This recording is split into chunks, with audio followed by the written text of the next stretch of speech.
Bonjour à tous. Alors, petite vidéo hors série, puisque là on va pas s'attaquer à de l'informatique ou du rétro gaming, on va s'attaquer à ce petit touret. Alors, pour ceux qui ne le savent pas, j'ai deux activités dans la vie. La première, c'est le rétro gaming, l'informatique, la téléphonie, bref, tout ce qui est technologie nomade et rétro gaming. Et ma deuxième activité concerne l'affûtage. L'affûtage des tranchants, précisément. Donc je fais tout ce qui est couteau, rasoir, ciseaux, ciseaux à bois, bref, tout ce qui coupe. Donc jusqu'à maintenant, je travaillais uniquement à la main. Et afin d'être un peu plus professionnel, je me suis acheté une machine spécifique qui sert à faire les ciseaux. Ce qu'elle a de spécifique, c'est qu'elle est équipée d'un bras articulé, voilà, qui est fixé sur son socle, et qui va permettre de se déplacer entre l'affûtage et le polissage, en gardant toujours un angle particulier. Bon, bref, ça permet de faire un travail super propre. Il existe deux machines pour ça. La première qui coûte 621 € TTC. Donc ça fait quand même un sacré investissement. Et il existe ce petit modèle qui est chez un autre fournisseur. Je ne vous mettrai pas le lien, je ne me dirai pas le nom. Je ne suis pas là pour faire de la pub ou pour décrier le produit. Mais cette machine-là coûte à peu près 400 €. Donc on peut gagner 200 €. Donc je voulais voir un petit peu si cette machine allait faire le travail ou pas. Bon, d'après les commentaires que j'ai lus, cette machine fait le travail, là n'est pas le souci. Il y a une bonne précision au niveau des angles, apparemment ça fait un très bon travail. Premier constat, donc je la sors du carton et l'étiquette qui est censée être collée ici me tombe dans les mains. Bon, je dirais que ça n'a rien de surprenant, puisque voilà, c'est ça qui tombe. Donc voilà, un bon gros Made in Taiwan. Ça, s'il vous plaît les constructeurs, mais si vous tenez à faire de la bonne pub pour vos produits, ne laissez pas un gros Made in Taiwan écrit comme ça. Tout le monde sait que c'est anti-pub.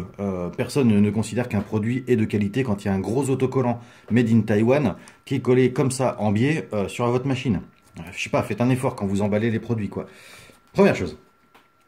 Deuxième chose, on voit que les parties électriques ne sont même pas fixées. C'est même pas vissé. Ça...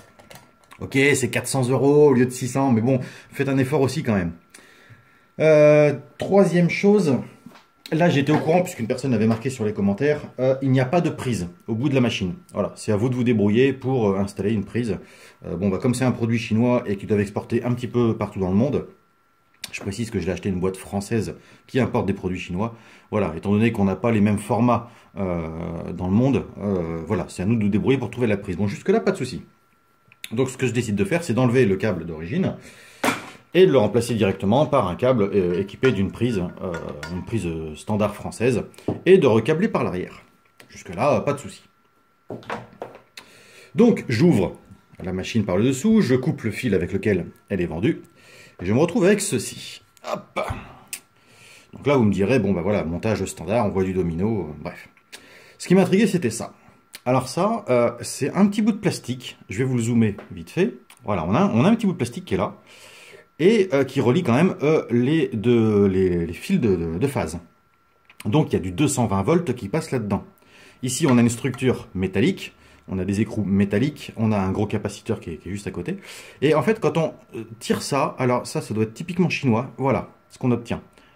On obtient cette petite coupelle avec un ressort qui est censé tenir deux fils qui ont juste été entortillonnés l'un et l'autre. Je ne sais pas si vous imaginez ce que fait du 220 quand vous touchez une structure, quand vous touchez la vis qui est là, c'est quand même relativement dangereux. Donc c'est un petit peu pour ça que je fais cette vidéo. C'est d'une parce qu'on va faire un montage propre, on va pas laisser ce truc-là sale. Et franchement, bon, j'enverrai un mail quand même au fournisseur. Hein. Faut pas rigoler, on met pas ça, on risque pas de foutre le feu à un atelier, d'avoir une personne qui s'électrocute, parce que pour gagner 3 centimes de yens, encore je sais même pas ce que ça représente, mais une somme ridicule pour mettre ça à la place de ça. Ça, c'est un montage propre. Là, il n'y a pas de fil, c'est serti, c'est isolé, il n'y a aucun risque que ça fasse un arc, et on nous met un bout de plastique comme ça. Je ne sais pas si vous imaginez à quel point ça vibre, un touret. Celui-ci doit tourner à peu près à 1200 tours minute. Ça crée des vibrations. Un truc comme ça, au bout de quelques heures de fonctionnement, le truc il tombe, vous faites un arc électrique. Donc bref, on va corriger tout ça et je vais arrêter de râler. Alors, on va commencer par retirer la terre. La terre qui d'ailleurs, ça c'est pareil, c'est un truc que j'aime pas trop. C'est-à-dire que la terre est prise sur une vis de fixation de la machine. C'est-à-dire qu'on a le socle qui est là, le touret, donc le moteur qui est derrière, et les 4 vis là servent à relier le socle et le touret. Bon, moi j'aurais préféré que la masse soit prise sur une partie indépendante. Mais encore une fois, pour des réductions de coûts, ça n'a pas été fait. Donc on va récupérer hop, un petit anneau. Là c'est un peu grand, je ne prends pas. Celui-ci est à la bonne taille. Alors on va commencer par ça et on va fixer la masse. Puis d'ailleurs on va retirer aussi cette espèce de tortillon là. Quelle horreur. C'est ni fait ni à faire, comme on dit.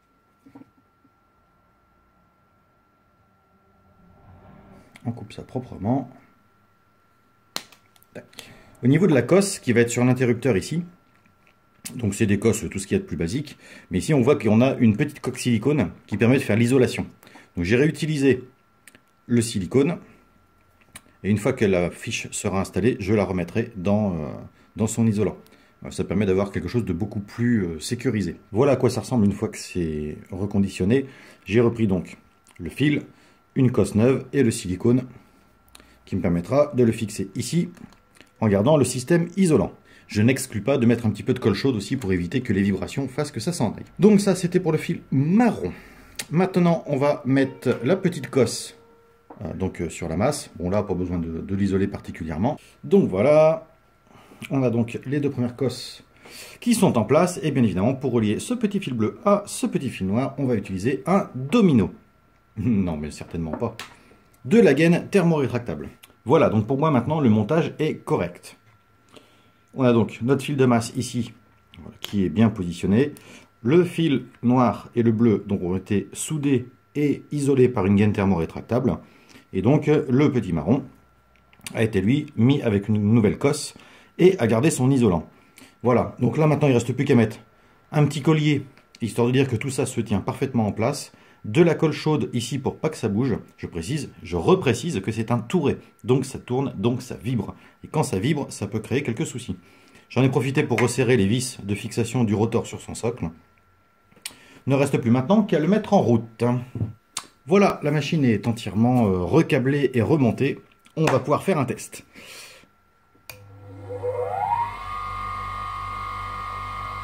Bon, bah déjà le point positif, c'est que ça marche.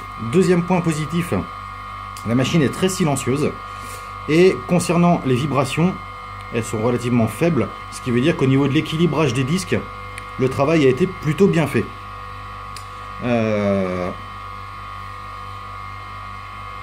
Les disques sont très très fins. Ça n'a rien à voir avec un touret comme on peut les voir, ou quand on frotte dessus ça fait des étincelles partout. C'est une machine qui est quand même conçue pour la précision. Voilà, c'était un petit peu à la fois mon petit coup de gueule et ma présentation de cette nouvelle machine qui vient d'arriver. Étant donné que cette deuxième activité prend quand même pas mal d'ampleur ces derniers mois, je vais créer une chaîne secondaire qui sera vraiment dédiée à ça. Je ne vais pas mélanger les 2 chaînes. On gardera Still Alive. Donc pour... Alors, oui, c'est pareil. Il y aura aussi une modification là-dessus, puisque mon site internet et ma société s'appellent Still Alive. Ma chaîne YouTube s'appelle Halifax Repair, parce que Halifax c'était mon pseudo pour le milieu Amiga. Et j'avais pas pu utiliser Still Alive sur YouTube, puisqu'il y a un groupe de musique qui s'appelle Still Alive, et qui l'a écrit, d'ailleurs ils sont créés après moi, et ils ont utilisé le même orthographe et tout, donc ça pouvait créer des soucis. Donc j'ai modifié le nom de la chaîne en Halifax Repair.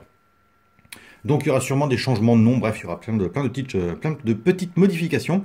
Et donc une chaîne secondaire qui sera dédiée à la fois aux couteaux, parce que j'ai une passion pour les couteaux, surtout les couteaux anciens. Donc la rénovation, l'affûtage, et puis voilà, les couteaux en général. Voilà, donc il y aura très certainement à venir une chaîne secondaire. Voilà, j'espère que ça vous aura donné envie de prendre du travail chinois et d'en faire de beaux montages. Et je vous remercie d'avoir regardé cette vidéo et je vous dis à très bientôt.